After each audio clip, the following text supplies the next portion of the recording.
유튜브 채널에 구독 많이 해주셔서 감사드립니다. 아직까지 안 하신 분이 계시면 구독, 좋아요 큰 힘이 됩니다. 오늘 로마서 1장 계속 살펴보겠습니다. 1장 18절에서 32절까지 교독해 보도록 하겠습니다. 하나님의 진노가 불의로 진리를 막는 사람들의 모든 경건하지 않음과 불의에 대하여 하늘로부터 나타나나니 이는 하나님을 알만한 것이 그들 속에 보임이라. 하나님께서 이를 그들에게 보이셨느니라. 창세로부터 그의 보이지 아니하는 것들 곧 그의 영원하신 능력과 신성이 그가 만드신 만물에 분명히 보여 알려졌나니 그러므로 그들이 핑계하지 못할지니라. 하나님을 알되 하나님을 영화롭게도 아니하며 감사하지도 아니하고 오히려 그 생각이 허망하여지며 미련한 마음이 어두워졌나니 스스로 지혜 있다 하나 어리석게 되어 썩어지지 아니하는 하나님의 영광을 썩어질 사람과 새와 짐승과 기어다니는 동물 모양의 우상으로 바꾸었느니라. 그러므로 하나님께서 그들을 마음의 정욕대로 더러움에 내버려 두사 그들의 몸을 서로 욕되게 하게 하셨으니 이는 그들이 하나님을 진리를 거짓 것으로 바꾸어 피조물을 조물주보다 더 경배하고 섬김이라. 주는 곧 영원히 찬송할 이시로다. 아멘. 이 때문에 하나님께서 그들을 부끄러운 욕심에 내버려 두셨으니 곧 그들의 여자들도 순리대로 쓸 것을 바꾸어 영리로 쓰며 그와 같이 남자들도 순리대로 여자 쓰기를 버리고 서로 향하여 업력이 부릴 듯하며 남자가 남자와 더불어 부끄러운 일을 행하여 그들의 그릇 때문에 상당한 보응을 그들 자신이 받았느니라. 또한 그들이 마음에 하나님 두기를 싫어하며 하나님께서 그들을 그 상실한 마음대로 내버려 두사 합당하지 못한 일을 하게 하셨으니 모든 불의, 추악, 탐욕, 악의가 가득한 자요, 시기, 살인, 분쟁, 사기, 악독이 가득한 자요, 수근수근하는 자요, 비방하는 자요, 하나님께서 미워하시는 자요, 능욕하는 자요, 교만한 자요, 자랑하는 자요, 악을 도모하는 자요, 부모를 거역하는 자요, 우매한 자요, 무자비한 자요, 배악. 그들이 이 같은 일을 행하는 자는 사형에 해당한다고 하나님께서 정하심을 알고도 자기들만 행할 뿐 아니라 또한 그런 일을 행하는 자들을 옳다 하느니라.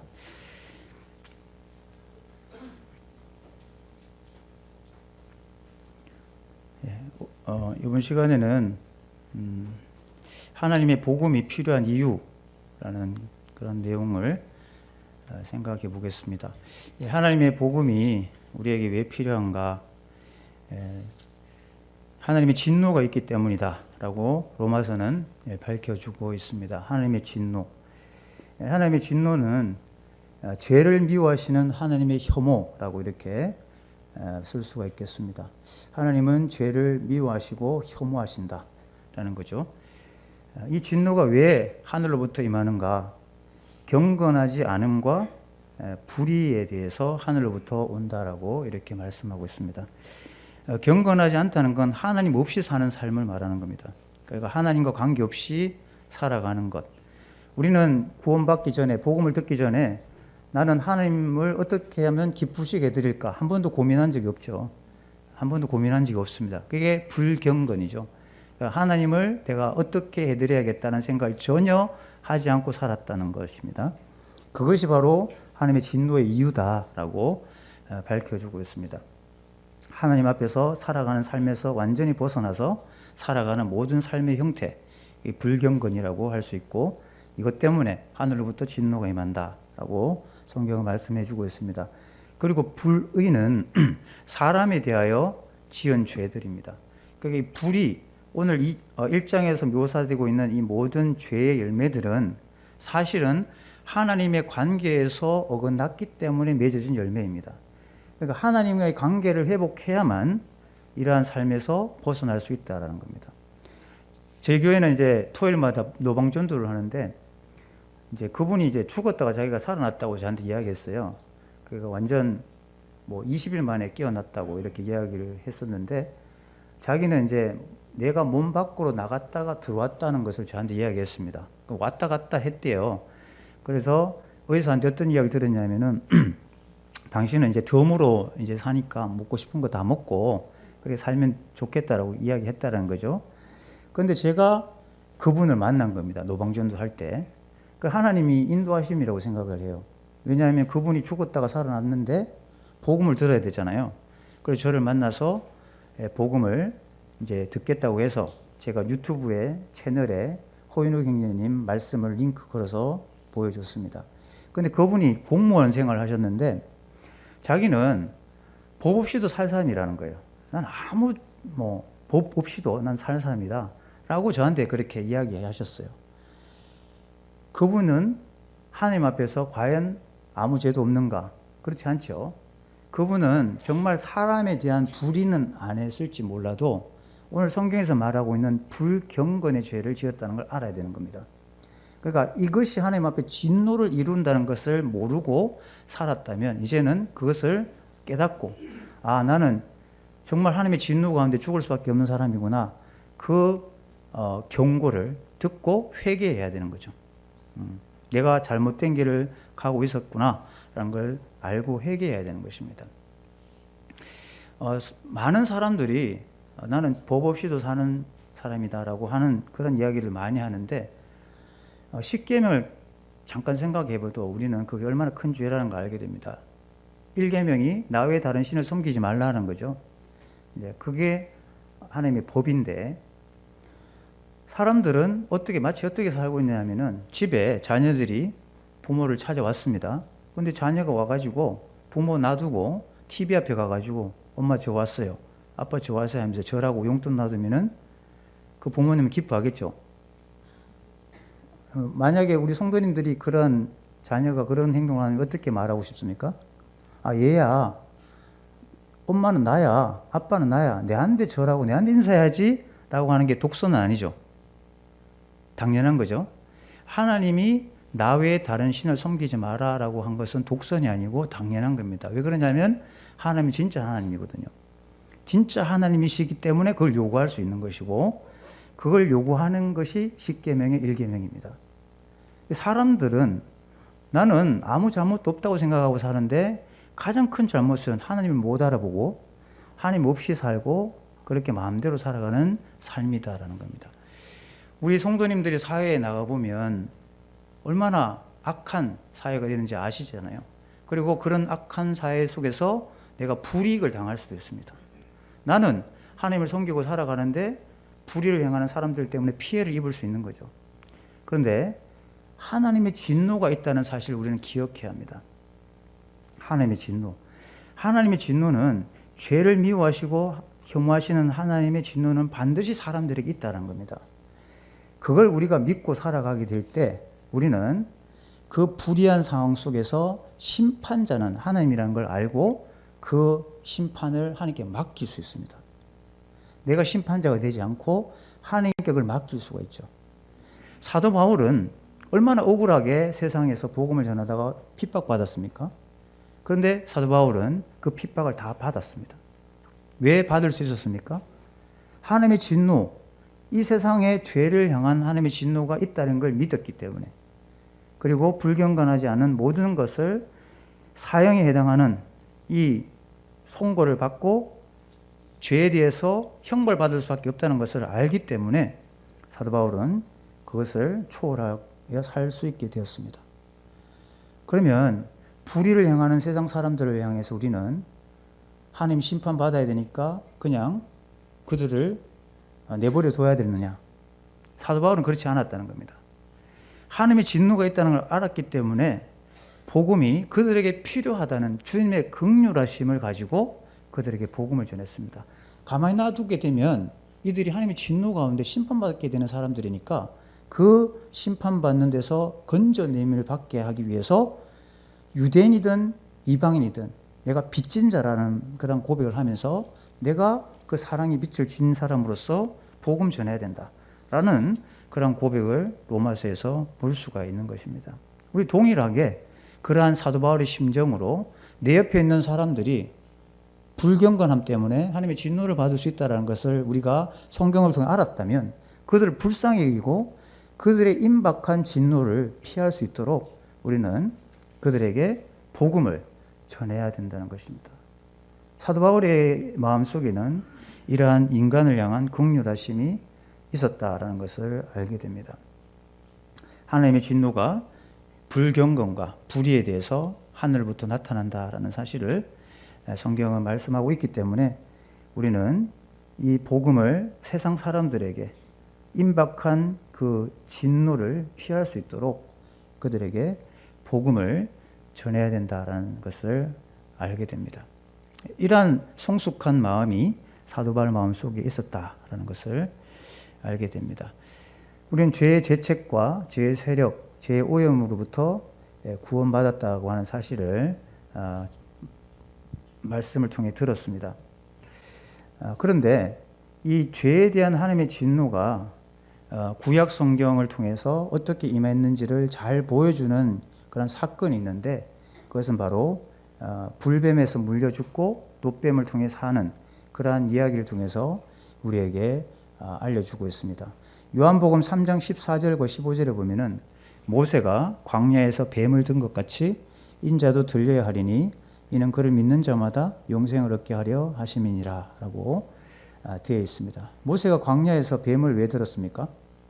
이스라엘 백성들이 출애굽한 다음에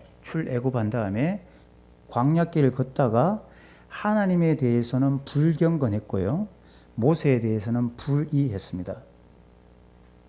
하나님에 대해서는 불경건한 삶을 살았고 모세 인도자한테는 불의를 행했습니다. 그러면 뭐가 임합니까?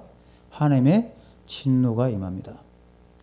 하나님께서 진노하셨어요. 그러니까 하나님의 진노가 어떻게 나타났는지를 잘 보여주는 사건이 바로 놋뱀 사건, 불뱀 사건입니다. 하나님께서 진노하셨습니다. 그런 죄를 혐오하시는 하나님의 진노를 볼 수 있는데 맥킨토시는 이 부분을 이렇게 잘 묘사를 했습니다. 인간의 필요는 하나님의 은혜와 자비가 베풀어지는 기회가 되고 난다. 자, 그러니까 잘 걸어갔죠. 잘 걸어갔는데 우리는 바울처럼 이런 마음을 가져야 되는데 그들은 그렇지 못했어요. 어떠냐면은 돌아가는 길, 직선으로 가지 않는 길, 내가 보기에 좋지 않은 길을 갔을 때 그들은 불평했습니다. 그리고 다시 애굽으로 돌아가려고 했어요. 하나님께서는 그러한 사람들에게 진노를 내리신 겁니다. 그 전까지는 하나님의 구원의 필요성을 느끼지 못했습니다. 그러니까 불뱀을 보냈을 때 인간은 그 필요를 느끼게 됐다는 겁니다. 하나님의 은혜와 자비가 베풀어지는 기회가 되었다. 불뱀에게 물림으로써 그들은 하나님을 찾았다는 거예요. 진노는 더 높은 차원의 하나님의 사랑과 연결됩니다. 하나님의 진노는 돌아오라고 하는 인간의 필요를 가져오기 때문에 그 진노가 은혜와 자비가 베풀어지는 기회가 된다라고 할 수 있습니다. 그들이 어떻게 고백했습니까? 우리가 범죄하였사오니라고 외쳤습니다. 자, 하나님은 이 순간을 이제 기다리시는데 사람들의 진심 어린 하나님 앞에서 불경건한 삶이 하나님 제가 잘못됐다고 할 때 하나님과의 관계를 회복하는 시작이 되는 겁니다. 하나님과의 관계, 불경건한 하나님과의 어그러지는 관계가 인간의 이러한 자백과 하나님 앞에 돌이킴이 있을 때 하나님의 은혜와 자비가 베풀어진다는 것입니다. 우리가 범죄했습니다 라고 고백했을 때 하나님은 또 다른 역사를 시작했습니다. 어떤 역사냐면은 놋뱀을 장대 위에 높이 달아라 라는 처방전을 내려준 겁니다. 처방전. 그러니까 이스라엘이 원망할 때는 뱀이 무는 것이 그 대답이었죠. 이스라엘이 원망할 때는 뱀이 무는 것이 그의 대답이었습니다. 그러나 이스라엘이 자백할 때는 하나님의 은혜가 그 대답이 됐다는 겁니다. 불뱀은 백성들의 사악의 도구였으나 놋뱀은 회복과 축복의 도구가 되었다. 이게 맥킨토시의 주석에 나와 있습니다. 너무나 적절하게 이렇게 해석을 했다고 생각이 돼서 이렇게 옮겨놨습니다. 하나님이 그들에게 자비를 베푼 순간, 처방을 내린 순간 하나님 앞에서 나의 잘못된 관계를 돌이키고 회개할 때, 자백할 때 그런 일이 있었다라는 것을 우리에게 보여주고 있는 것입니다. 하나님의 능력은 하나님의 처방으로 해석할 수 있습니다. 복음이 하나님의 능력이죠. 하나님의 처방인 겁니다. 모든 하나님의 진노에 처해져 있는 사람들이 내가 잘못됐습니다. 하나님 제가 못 알아봤습니다. 하나님 제가 불의했습니다. 라고 하는 마음을 가지는 순간 하나님은 우리에게 처방을 내리시는데 우리에게 바라볼 수 있는 대상이신 예수 그리스도 그분을 우리에게 보여주신 것입니다. 그들은 놋뱀을 쳐다봤다면 오늘날 우리들은 예수 그리스도를 쳐다볼 수 있는 처방을 보여주신 것입니다. 그 하나님의 처방 때문에 우리는 모든 부분에서 회복될 수 있고 복을 받을 수 있는 그러한 기회가 되었다는 사실을 알게 됩니다. 우리의 삶 속에 다시 하나님을 쳐다볼 수 있는 그러한 은혜를 우리에게 베풀어 주셨다는 것을 생각해 보게 되는 것입니다. 모세는 하나님의 명령을 받아서 놋뱀을 장대에 달아라 라고 했지만 하나님은 우리를 진노에서 건져주시기 위해서 자신의 아들을 십자가에 다루셨습니다. 자, 한번 생각해 보시면 우리는 진노를 받을 수밖에 없는 처지에 있습니다. 그런데 하나님은 반드시 진노를 쏟아야 했습니다. 그런데 이 진노를 쏟아야 할 하나님께서 우리에게 쏟아야 될 진노를 우리 대신 아들 예수님께 진노를 쏟았다는 것은 보통 일이 아닌 것입니다.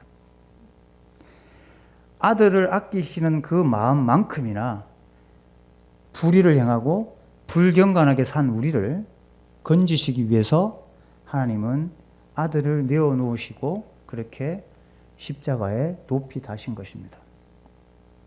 우리는 그분을 쳐다봄으로써 하나님의 처방, 복음으로 우리는 나을 수가 있게 되고 회복되는 그런 길이 열리게 된 것입니다.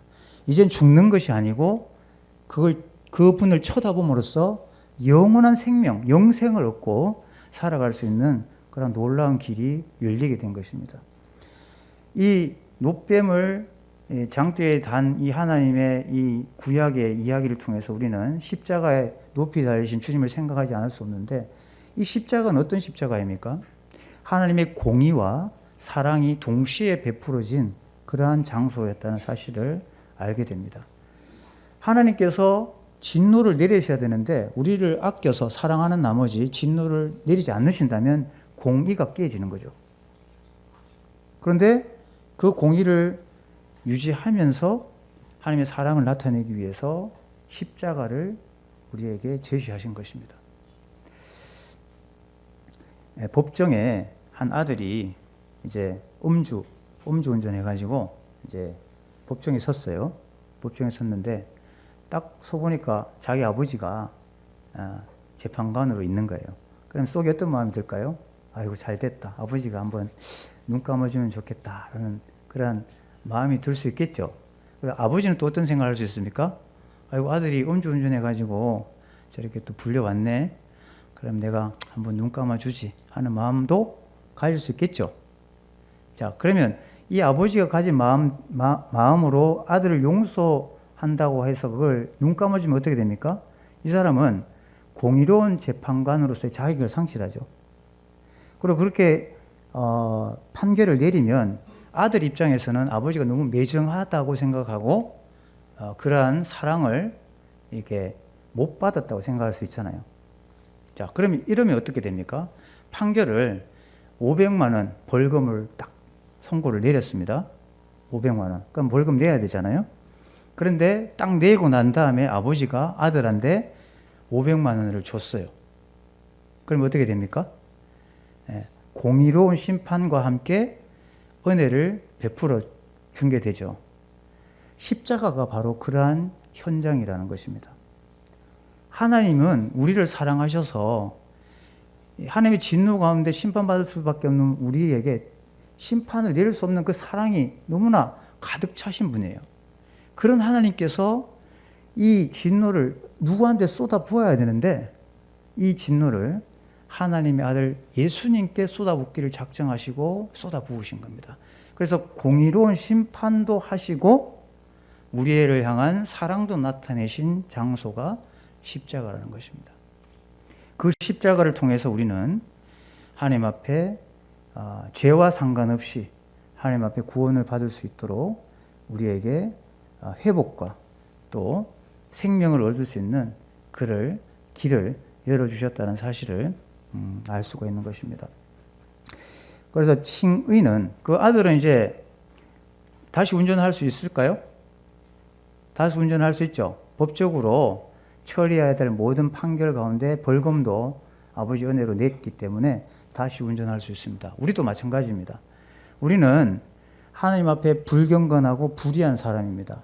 그리고 어쩌면 우리는 삶 가운데서도 그리스도 안에 들어왔음에도 불구하고 내가 원하는 길이 아닌 좋은 길이 아닌 둘러가는 길 때문에 우리는 하나님 앞에서 그러한 죄를 범할 수 있겠죠. 하나님 앞에서 짓지 않아도 될 죄를 지을 수도 있는 것입니다. 그런데 우리는 어떻게 할 수 있습니까? 하나님 제가 잘못했습니다. 하나님 제가 저를 용서해 주십시오. 라고 그 말을 할 때 하나님 우리에게 즉시로 우리를 회복시킬 수 있는 그러한 길을 예수 그리스도를 통해서 열어주신다는 겁니다. 그래서 복음은 우리의 영혼을 구원해 주시는 그 영혼의 구원도 있지만 우리의 생활 가운데서 구원받을 수 있는 그 모든 구원을 포함합니다.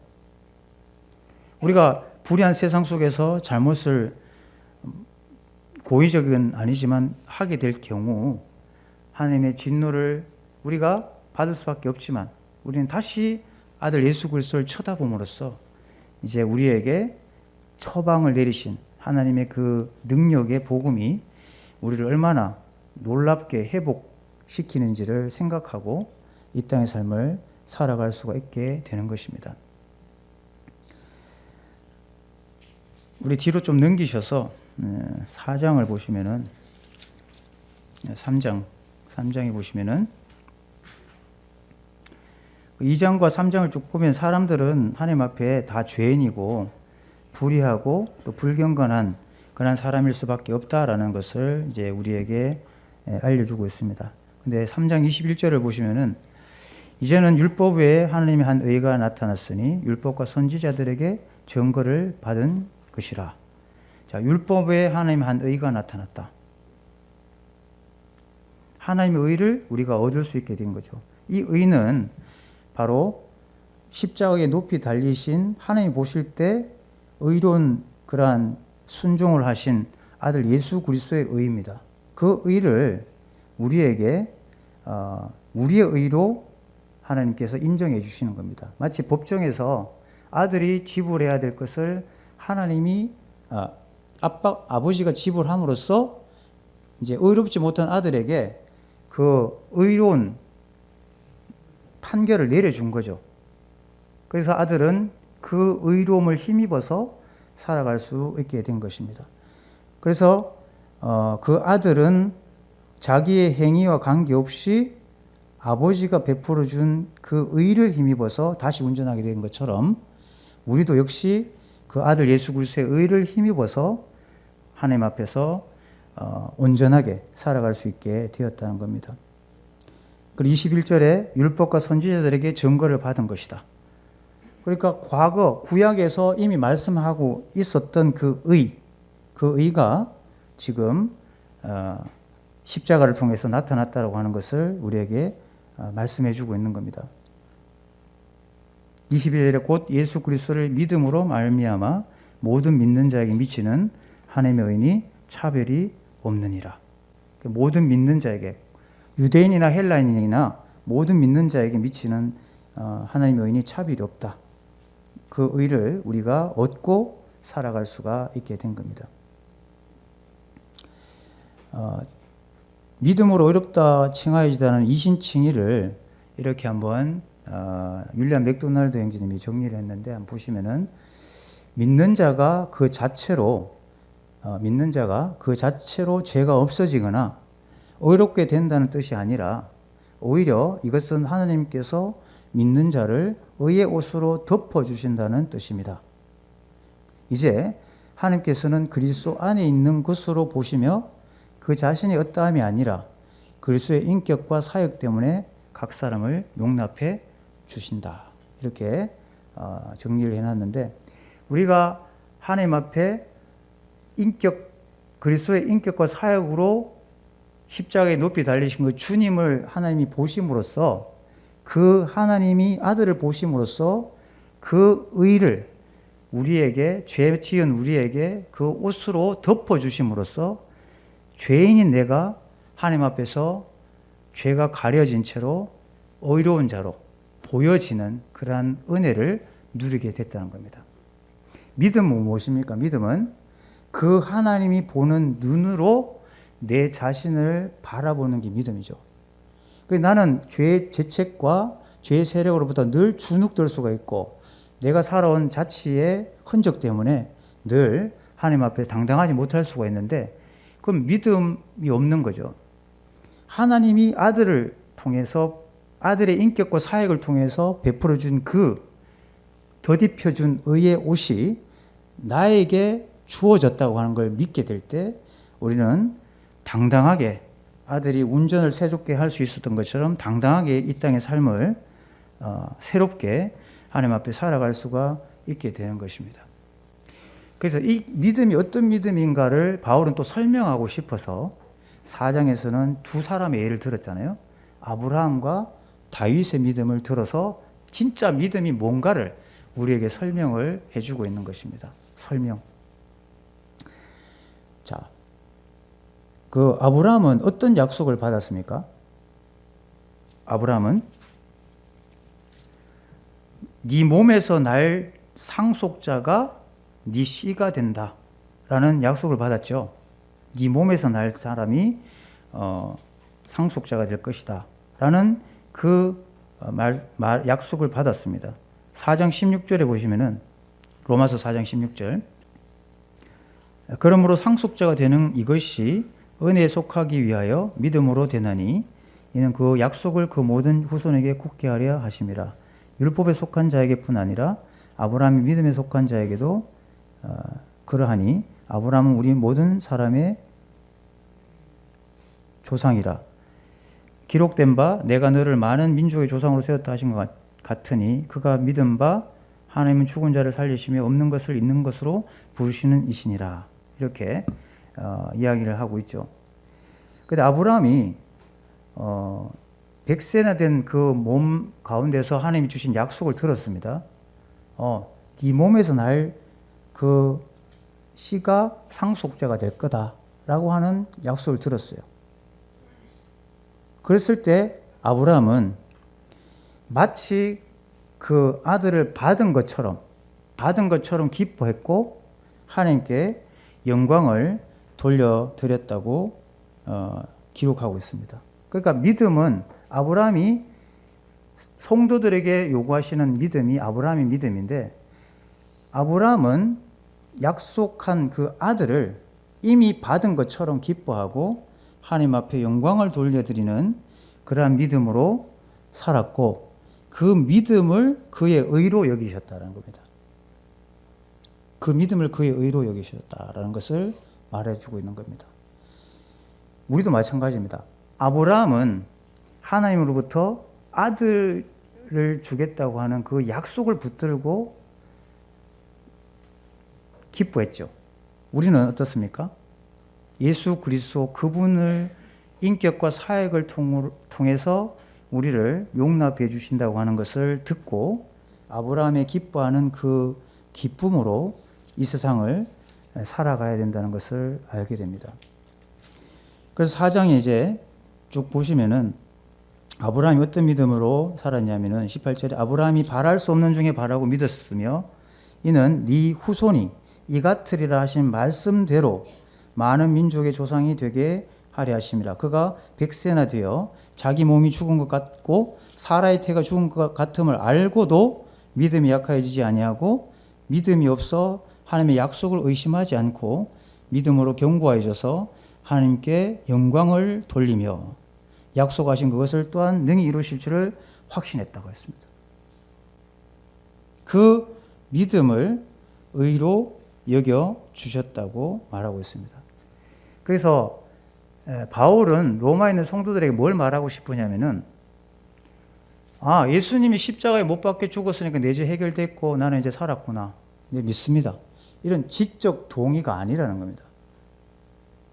내가 말로만 예수 믿습니다 라고 하는 그 고백, 앵무새 같은 그런 고백으로 믿었다고 하는 것이 아니었음을 설명해 줍니다.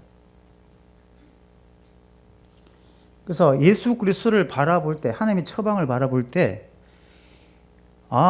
예수님의 죽으심과 부활 때문에 나의 죄가 다 해결됐고 의가 나에게 주어졌다라는 걸 들었을 때 우리는 감사할 수 있고 하나님께 영광을 돌려드릴 수 있고 기뻐할 수 있다는 겁니다. 믿음을 가질 때.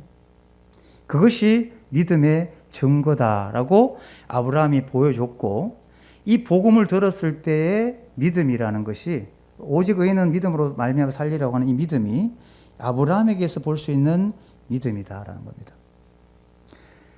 그래서 하나님의 복음 가운데 있는 그 믿음의 내용이 우리에게 이러한 아브라함처럼 하나님께 영광을 돌려드리는 그러한 믿음으로 우리에게 자리 잡을 수 있어야 된다는 것을 4장에서 예로 보여주고 있는 것입니다.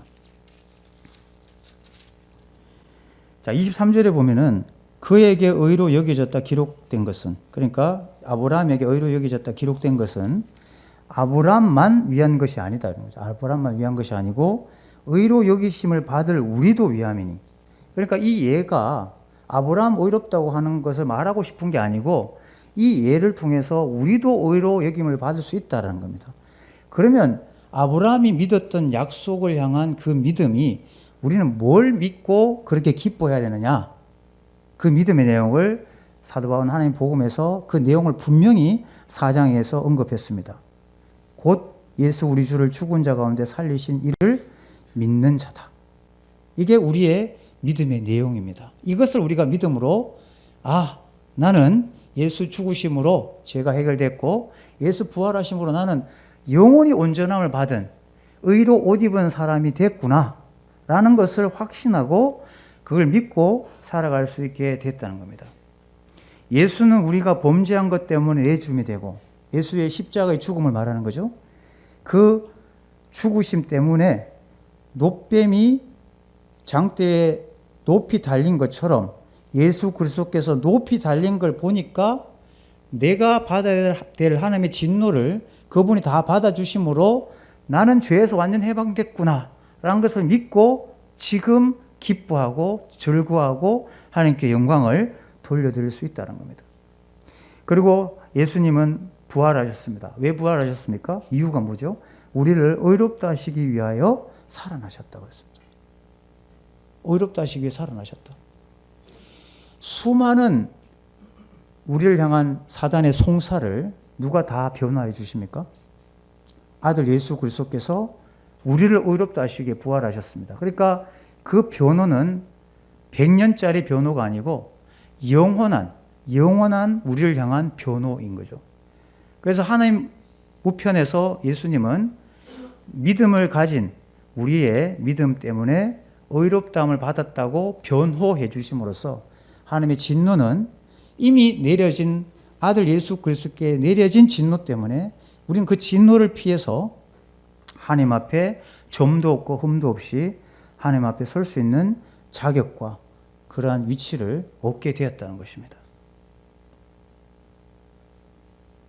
우리는 이 복음의 내용을 선명하게 인식하고 이 내용을 기뻐하고 또 감사하면서 진노 아래 있는 세상을 향해서 우리가 구원받았던 이 구원의 기쁨을 그들에게 전해야 합니다.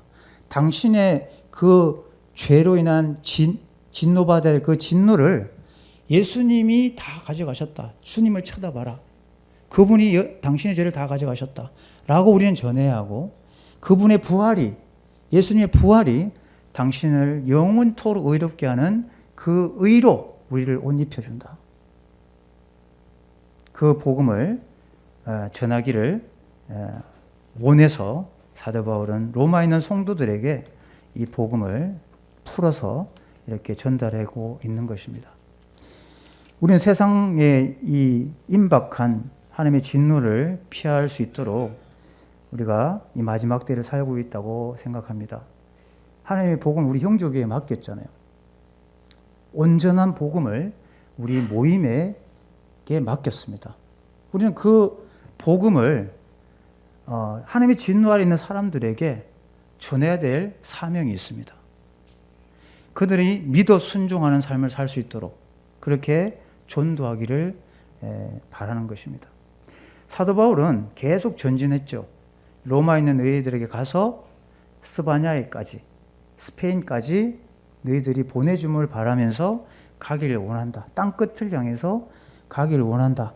라는 것을 인사말로 하고 있는 것을 보게 됩니다. 우리 서대문 교회에 성도님들 인원도 참 많고 또 부족함이 없는 그런 가운데서 전도하기가 열정이 잘 일어나지 않을 수도 있다고 생각됩니다. 그런데 하나님이 우리에게 이 자리에 있게 하신 것, 달서교회가 그 자리에 있게 하신 것은 복음을 확장시키기 위한 하나님의 뜻과 사명이 있다는 것을 우리는 잊어서는 안 됩니다. 그래서 우리는 이 맡겨진 복음을, 이 분명한 하나님의 복음을 정확하게 내용을 파악해서 그리스도의 죽으심과 부활을 세상 사람들에게 전달함으로써 임박한 진노를 피할 수 있도록 그들에게 전해야 되는 것입니다. 구원받고 돌아오는 것은 하나님의 몫이고 우리가 그걸 전파하는 몫은 우리의 몫입니다. 열매 맺는 것은 하나님의 몫이고 우리는 전하는 것이 우리의 몫이라는 것을 성경을 통해서 잘 보고 있는 것입니다. 그래서 이 우리를 의롭다고 하시는 이신칭의, 우리를 의롭다고 하시는 그 그리스도 안에서의 이 온전한 속량이 사람을 구원하는 기초라는 것을 우리가 기억하고 죄를 묵과하거나 그냥 지나칠 수 없는 하나님의 그 진노를 피할 수 있도록 사람들에게 우리가 복음을 전해야 된다고 생각이 됩니다. 우리 뒤에 로마서 마지막 장을 한번 보겠습니다. 15장. 15장에는 이 사도 바울이 여러 번 이제 방문을 하려고 했지만 막혔다는 것을 이렇게 고백하고 있고 그러한 성도들의 도움을 입어서 복음을 전하기를 원하는 마음을 볼 수 있습니다. 그리고 이제 16장에 보면은 사람들 이름이 많이 나오잖아요. 사람들의 이름. 우리의 삶을 통해서 우리의 삶의 자리에서 우리에게 맡겨진 복음을 통해서 우리는 우리를 통해서 구원받는 사람의 이름이 하나님 앞에서 기록됩니다. 우리가 그 주님 나라 갔을 때 우리가 그러한 삶을 목표로 해서 부름을 입었다는 것을 알고 우리가 사도 바울처럼 이 복음을 위해서 내가 처해져 있는 삶의 자리에서 이 복음을 전할 때 우리를 도구 삼아 돌아올 수 있게 하는 그러한 이름들이 있을 것입니다. 그러한 것을 사도 바울은 기억하면서 이 복음을 전했고 그런 복음 가운데 성도들이 살아가기를 원하는 그런 마음을 볼 수 있습니다. 16장 25절에 보시면은 로마서 16장 25절. 자, 하나님의 복음을 나의 복음이라고 바울이 이야기했죠. 나의 복음과 예수 그리스도를 전파함은 영세 전부터 감추어졌다가 오래 전부터 감추어졌다가 이제는 나타나신 바 되었다. 그러니까 선지자와 여러 모양으로 계속 말씀하셨던 그 구약에 계속 증거했던 그것이 이제 사도 바울이 나타났다. 그것을 나타내 주셨다라는 것을 이제 표현하고 있는 겁니다. 이 사도 바울이 얼마나 벅찬 이 마음을 우리가 생각해 볼 수 있다는 것입니다. 감춰져 있는 이 비밀을 딱 보여주신 거죠. 이 하나님의 복음을. 그래서 내게 보여주신 이 복음을 하나님의 명령을 따라서 내가 전한다라는 그러한 끝인사말을 볼 수 있는 겁니다. 26절에 이제는 나타내신 바 되었으며 영원하신 하나님의 명을 따라 선지자들의 글로 말미암아 모든 민족이 믿어 순종하게 하려고 알게 하신 바 그 신비의 계시를 따라 된 것이니 이 복음으로 너희를 능히 경고하게 하실 그러한 하나님께 감사하고 또 이 복음을 전하고 있는 바울을 보게 됩니다. 우리 사랑하는 서대문 교회 성도님들, 우리가 예배를 드리고 이 땅의 삶을 하나님 앞에서 살아가고 있는 가운데 이 복음을 사도 바울이 감추어진 복음을 우리에게 맡기셨다라고 하는 이 벅찬 감격이 회복되셔서 저는 대구 달서교회 달서 지역에 이러한 영혼들을 향해서 계속 하나님의 복음을 전하고 또 여기 서대문 모임의 성도님들을 통해서 이 복음을 전함으로써 그 사명을 잘 감당할 수 있는 그러한 앞으로가 될 수 있기를 소망하면서 이 말씀을 나누게 되었습니다. 제가 하나님을 사랑하는 이 마음과 또 하나님을 통해서 얻게 된 이것이 우리 성도님에게 이렇게 전달됐을 때 정말 예수 그리스도께서 저 형제를 통해서 내가 조금 더 복음을 위해서 수고하라고 하는 메시지를 주시는구나라고 전달될 수 있다면 정말 하나님께서 이 시간을 통해서 목적하신 바를 이룰 수 있다고 생각됩니다. 그래서 이전과 다르게 이 하나님의 복음을 정확하게 인식하고 그 복음을 명확하게 전달하는 도구로 내가 살아가겠습니다라는 고백과 결단을 우리가 할 수 있게 된다면 하나님께서 이 시간을 통해서 또 우리 성도님에게 하신 말씀이 정말 유익하게 그렇게 전달할 수 있게 된 거라고 생각이 됩니다. 좀 부족하게 전해도 그 마음이 우리 성도님들에게 전달될 수 있기를 바라고요. 뒤에 보면은 윤동주 씨가 하나 나오는데요. 윤동주 씨 하나가 나오는데 뒤로 좀 넘기시면은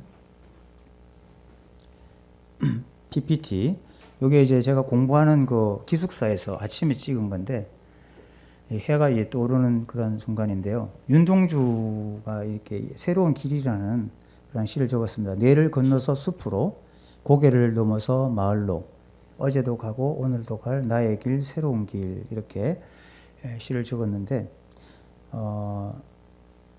윤동주 시인이 살았던 시대는 참 암울한 시대였죠.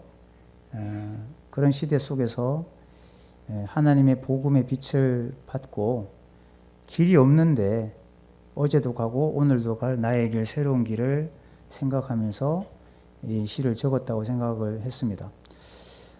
우리 성도님들이 앞으로 가야 할 길, 그리고 새로운 길은 어떤 길일까요? 어제도 가고 오늘도 갈 나의 길, 새로운 길은 어떤 길일까요? 사도 바울은 하나님의 복음을 전하는 길을 향해서 그렇게 고백했다고 생각할 수 있습니다. 그 로마서에 있는 이 고백이 저와 우리 성도님들의 고백이 되어서 복음을 안고 정말 스바냐로 가기를 원했던 바울처럼 나의 삶의 지경을 조금 더 넓혀서 또 전진해 갈 수 있는 그런 앞으로가 될 수 있는 그런 고백으로 살아갔으면 좋겠다는 생각이 들고요. 엘리야가 거기를 떠나라는 그런 말씀을 볼 수 있는데 엘리야가 어디 있었냐면은 동굴에 있었습니다. 동굴에 있었어요. 동굴은 길이 없는 곳이잖아요. 길이 없는 곳인데 엘리야가 거기를 떠났습니다. 그리고 사명, 그 당시 자기에 준 사명을 향해서 달려갔습니다. 그게 엘리야의 길이었고 새로운 길이었다는 겁니다.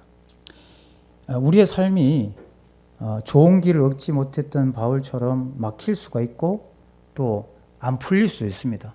마치 엘리야가 나 이제 끝났다고 생각하면서 동굴에 머물러 있을 수도 있습니다. 그런데 엘리야가 어떻게 그 동굴에서 나왔습니까? 하나님의 세미한 음성을 들었죠. 세미한 음성. 그 말씀의 빛을 받고 그 동굴을 뛰쳐나올 수 있었습니다. 세상이 우리를 묶어놓고 한 발짝도 전진하지 못하도록 묶어놓은 우리 동굴에서 나와서 사도 바울이 길이 막혀도 계속 달려가려고 했던 그 사명의 길, 그 길을 우리도 힘을 내서 갈 수 있다면 하나님의 복음이 우리의 성도님들을 통해서 확장될 수 있다면 하나님 얼마나 기뻐하실까라는 생각을 해보게 됩니다.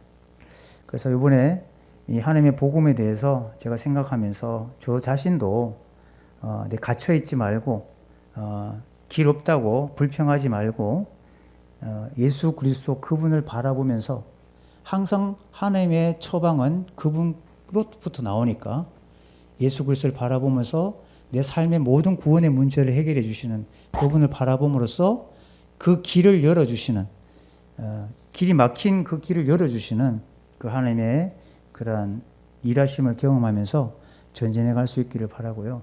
비록 우리 달서교회가 6년밖에 안 됐지만 하나님의 복음을 전하라고 그 자리에 보냈다고 믿고 계속해서 복음을 전하기를 원하고 이 복음 전도를 위해서 우리 성도님들께서 함께 기도해 주셔서 달서교회를 통해서 중보 기도해 주심으로써 이제 마치 바울이 스바냐로 나가기를 로마에 있는 성도들의 힘을 빌어서 나가기를 원했던 것처럼 우리 서대문교회 성도님들께서 기억해 주시고 이렇게 함께 기도해 주신다면은 우리 달서교회가 계속 전진해 갈 수 있는 그러한 밑거름을 가지고 또 갈 수 있다고 생각이 되어집니다.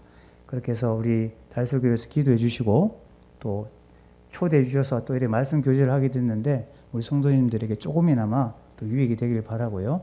이 하나님 복음을 통해서 우리가 부름을 받고 달려가고 있는 이 여정을 계속 사도 바울처럼 잘 완수하시고 또 하나님 앞에 섰을 때 또 상급받는 우리 성도님들 될 수 있기를 바랍니다. 말씀 들어주셔서 감사합니다.